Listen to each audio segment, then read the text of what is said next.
R.M.N. out in theaters, new Romanian, French, Belgian co-production, a film equally multinational within its story as it is outside of it.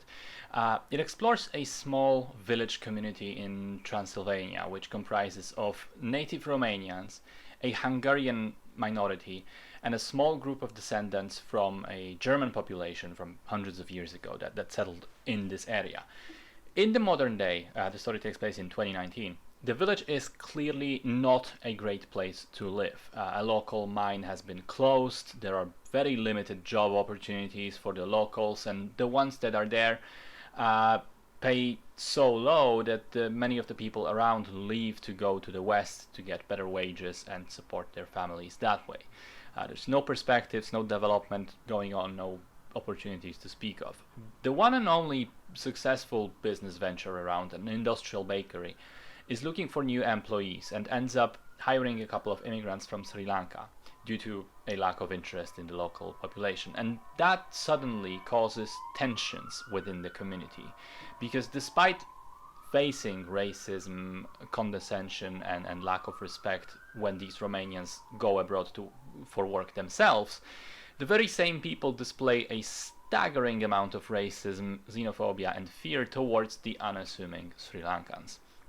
So it's a slow-burning drama. In the first half, I was wondering which way it was actually going to go. It seemed to be sowing seeds for a romantic subplot between the bakery manager and one of the German-Romanian workers who comes back from contract work in Germany.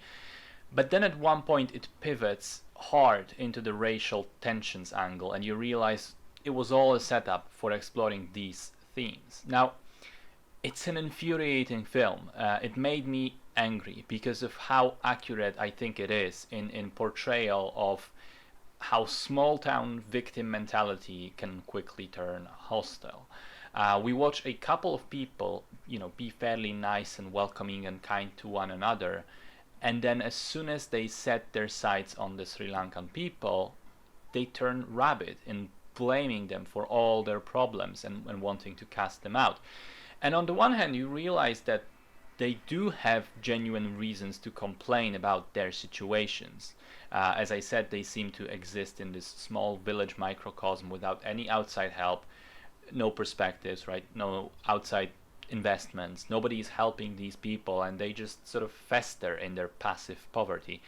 But then they begin to blame everything on those innocent Sri Lankan workers, and you're just like, no, what are you talking about? How can you even think that way? Especially as the movie really makes it a point that the very same people experienced the same treatment at the hand of others, and they resent Western Europe for how it views them.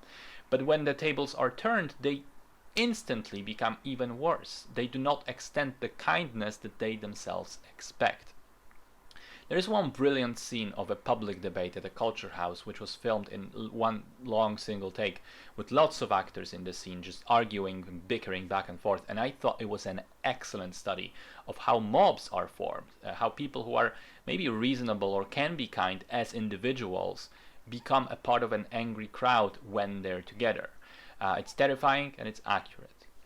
I also like the permeating sense of hopelessness in the community, pretty much everywhere except the bakery and the house of the bakery manager. She lives in this modern looking, more renovated house. There's a feeling of warmth inside, and you get the sense that she's pretty much the only person who's trying to do something with her life instead of just complaining.